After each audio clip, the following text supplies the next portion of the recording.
नमस्कार, मेरा नाम डॉक्टर तान्या दीक्षित है और मैं एक इंटरनेशनली सर्टिफाइड करियर काउंसलर हूँ। आज की वीडियो में मैं बात करूंगी यूजीसी केयर जर्नल लिस्टिंग के बारे में, जिसे हाल ही में ट्यूसडे को हुई मीटिंग में यूजीसी की तरफ से डिसकंटिन्यू करने का फैसला लिया गया है।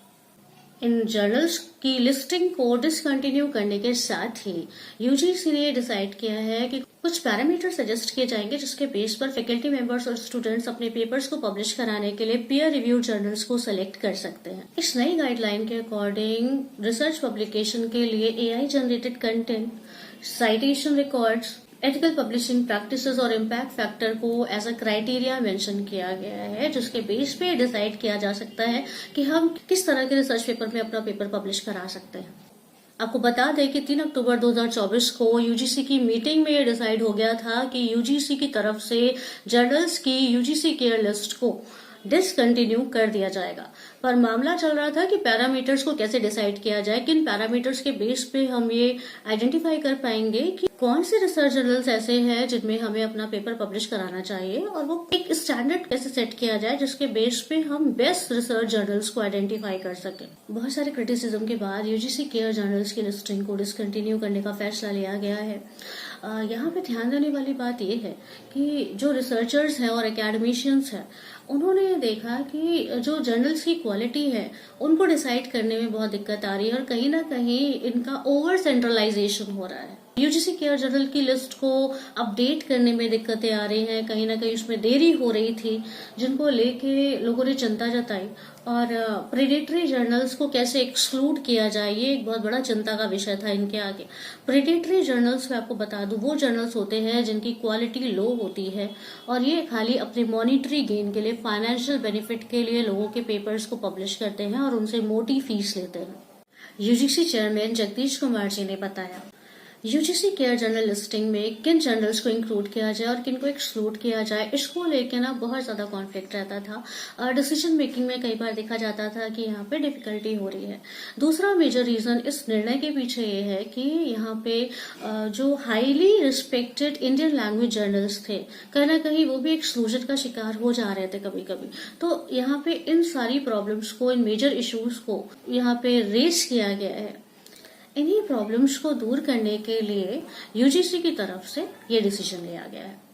अभी तक क्या है, अभी तक जो रिसर्चर्स हैं और एकेडमिशियंस हैं, उनके ऊपर यूजीसी केयर लिस्टिंग में जो जर्नल्स हैं उन्हीं में पेपर पब्लिश कराने का एक दबाव रहता है, एक प्रेशर रहता है और एक अनसर्टेनिटी की स्थिति बनी रहती है कि पता नहीं कब वो जर्नल यूजीसी केयर लिस्टिंग से बाहर हो जाए या रिमूव हो जाए, है ना। और कैरियर एडवांसमेंट के लिए पेपर पब्लिश कराना भी जरूरी है।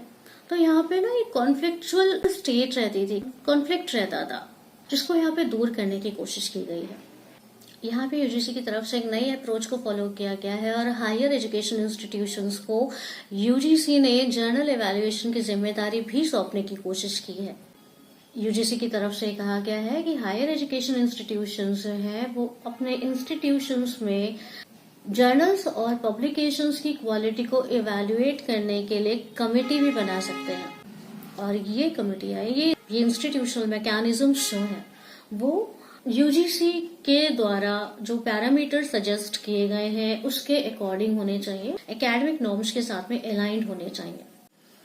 इस ड्राफ्ट के अकॉर्डिंग यूजीसी की तरफ से हायर एजुकेशनल इंस्टीट्यूशंस को ये फ्रीडम दी गई है, उन्हें अलाउ किया गया है कि वो इवैल्यूएशन प्रोसेस के द्वारा इस तरीके से जर्नल्स को सिलेक्ट करें कि स्टूडेंट्स या रिसर्चर्स, एकेडमिशियंस जो भी है अपने पेपर्स को पब्लिश कराना चाहते हैं तो वो अपनी स्पेसिफिक नीड, अपने रिक्वायरमेंट के अकॉर्डिंग पूरी फ्रीडम के साथ में, एक फ्लेक्सिबल माइंडसेट के साथ में अभी रिसर्च पेपर पब्लिश कराने के लिए एक एप्रोप्रिएट रिसर्च जर्नल को सेलेक्ट कर सकते हैं। इस नई गाइडलाइन के अकॉर्डिंग जर्नल्स को अभी अपनी एडिटोरियल पॉलिसी में क्लियरली अपने जर्नल का स्कोप, उसका एम, उसका ऑब्जेक्टिव क्लियरली ऐड करना पड़ेगा। प्लस पब्लिशिंग चार्जेस क्या रहेंगे, पेपर का एक्सेप्टेंस रेट क्या रहेगा और जो पेपर पब्लिश कराने के लिए जो एक गिवन टाइमलाइन होती है तो पब्लिशिंग टाइमलाइन क्या रहेगी। तो इन सारी चीजों का डिटेल वहां पे क्लियरली ट्रांसपेरेंसी के साथ में मेंशन किया जाना बेहद जरूरी हो जाएगा। जो लोग रिव्यू कर रहे हैं उनकी प्रॉपर रिकमेंडेशंस उसमें मेंशन होनी चाहिए और एक क्लियर टाइमलाइन होना चाहिए कि इतने दिन में आपको आपके रिसर्च पेपर के बारे में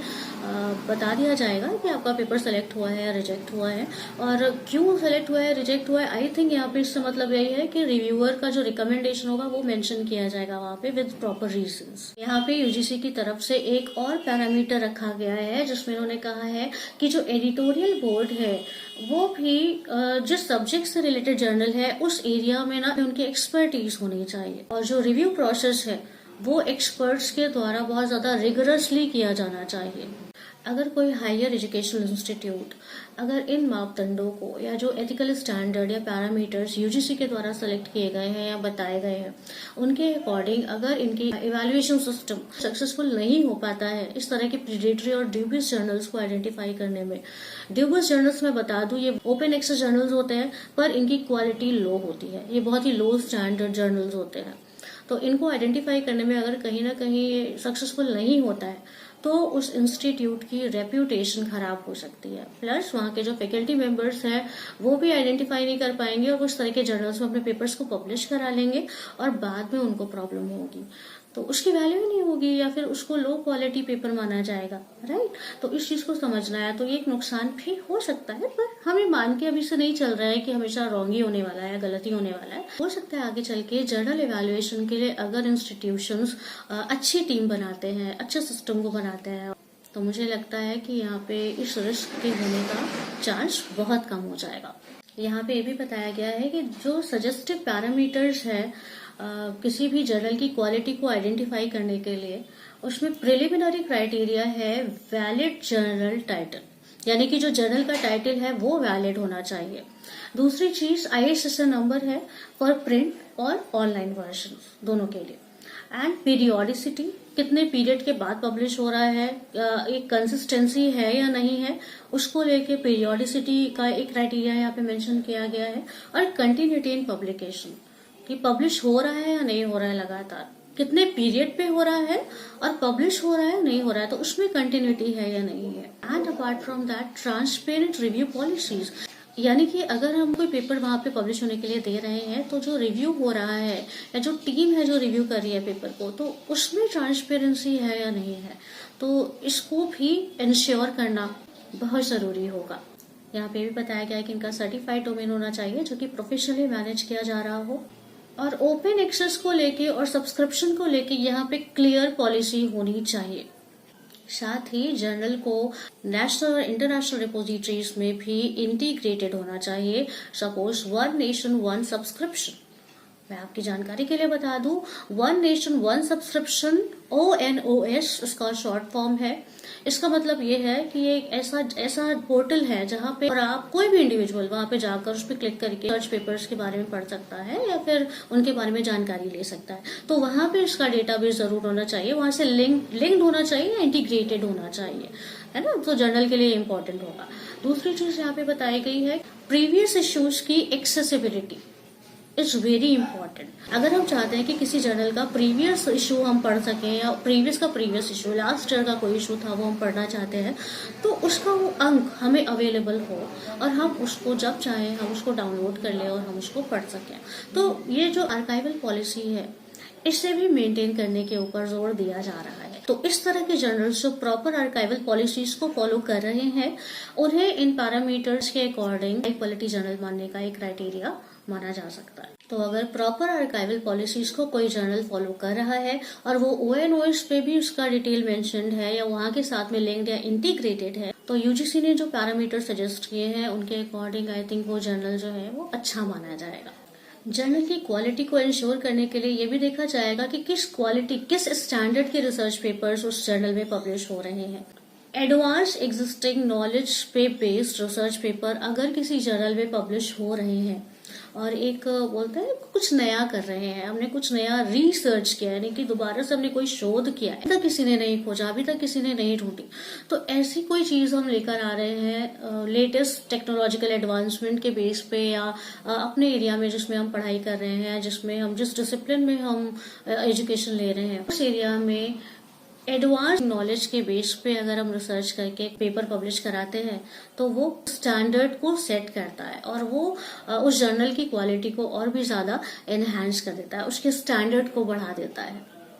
यहाँ पे उम्मीद की जा रही है कि जो जर्नल्स हैं वो एआई जनरेटेड कंटेंट के लिए भी पॉलिसी बनाएंगे और उसमें ट्रांसपेरेंसी रखेंगे। इसके साथ ही यहाँ पे ये भी मेंशन किया गया है कि जर्नल्स को प्लेजरिज्म प्रिवेंशन स्टैंडर्ड्स को भी मेंटेन करना है। यहाँ पे एक पॉइंट और ध्यान देने वाला है कि अगर कोई भी जर्नल प्रिंटेड और ऑनलाइन फॉर्म में अवेलेबल है प्लस वेबसाइट क्वालिटी और स्टैंडर्ड को मेंटेन करने वाली है, ऑथेंटिक है और मल्टीलिंगुअल एक्सेसिबिलिटी है स्पेशली इन इंडियन कॉन्टेक्स्ट, तो ही उस जर्नल को ऑथेंटिक माना जाएगा। अगर ये रूल आ गया तो इसके अकॉर्डिंग हाई बिब्लियोग्राफिक स्टैंडर्ड आपको मेंटेन करने पड़ेंगे, प्लस हाई क्वालिटी विजुअल्स को यहाँ पे आप इंक्लूड कर सकते हैं अपने रिसर्च पेपर में। यहाँ पे उम्मीद की जा रही है कि जो जर्नल्स हैं वो एआई जनरेटेड कंटेंट के लिए भी पॉलिसी बनाएंगे। इसके साथ ही जर्नल्स को प्लेजरिज्म प्रिवेंशन, एडिटोरियल बोर्ड और रिव्यूअर्स में किसी तरह का कॉन्फ्लिक्ट है तो उस कॉन्फ्लिक्ट को भी दूर करने की कोशिश करनी होगी। साथ ही जर्नल्स का रेप्यूटेड डेटाबेसेस में इंडेक्सेशन, सेल्फ साइटेशन स्कोर और इम्पैक्ट फैक्टर भी यहाँ पे इम्पोर्टेंट पैरामीटर्स में इंक्लूड किया गया है। और हायर एजुकेशनल इंस्टीट्यूशन से उम्मीद की गई है कि वो जब भी पीयर रिव्यू जर्नल्स का सिलेक्शन करेंगे तो वो इन पैरामीटर्स को ध्यान में रखते हुए करेंगे। यहाँ पे यूजीसी ने हायर एजुकेशनल इंस्टीट्यूशंस को ये एडवाइस किया है कि वो एक इंटरनल रिव्यू कमेटी गठित करे जिसका काम इन सर्टेन पैरामीटर्स पे पीयर रिव्यू जर्नल्स को चेक करना और उनकी क्वालिटी और उनके स्टैंडर्ड को इंश्योर करना होगा। आपकी जानकारी के लिए मैं ये बता दूं कि अभी सिर्फ एक नोटिस है जिसपे 25 फरवरी 2025 तक एकेडमिशियंस, रिसर्चर्स, स्टूडेंट्स और फैकल्टी मेंबर्स का हायर एजुकेशन इंस्टीट्यूशंस का फीडबैक मांगा गया है, जो कि journal@ugc.gov.in पर जाकर दिया जा सकता है। 25 फरवरी 2025 के बाद यूजीसी की तरफ से जो भी फैसला लिया जाएगा वो अंतिम फैसला होगा और मे भी हो सकता है डेट एक्सटेंड कर जाए तो अभी ज्यादा समय तक ये फीडबैक ले। जैसे अभी यूजीसी का ड्राफ्ट आया था तो उस नए ड्राफ्ट पे भी अभी इन्होंने डेट बढ़ा दी है, एक्सटेंड कर दी है और फीडबैक अभी भी लिए जा रहे हैं। इसका मतलब साफ है कि यूजीसी की तरफ से प्रॉपर फीडबैक लेने के बाद ही ये डिसाइड किया जाएगा कि इस नोटिस में जो भी क्राइटेरियाज मेंशन किए गए हैं उनमें किसी तरह का फेरबदल होना है या नहीं होना है। अगर आपको हमारा ये वीडियो अच्छा लगा तो आप हमारे चैनल को सब्सक्राइब करें, इसे ज़्यादा से ज़्यादा लोगों के साथ में शेयर करें ताकि लोगों को इस इंफॉर्मेशन के बारे में पता चल सके। और कमेंट सेक्शन में हमें ज़रूर बताएं कि आप आने वाले टाइम में किस तरह के वीडियोस देखना चाहते हैं, किस टॉपिक से रिलेटेड आपको जानकारी चाहिए, तो मैं कोशिश करूंगी कि मैं उस तरह का कंटेंट आपके लिए लेकर आऊँ और उस एरिया से रिलेटेड जानकारी और इन्फॉर्मेशन आपके साथ में शेयर कर सकूँ। Thank you.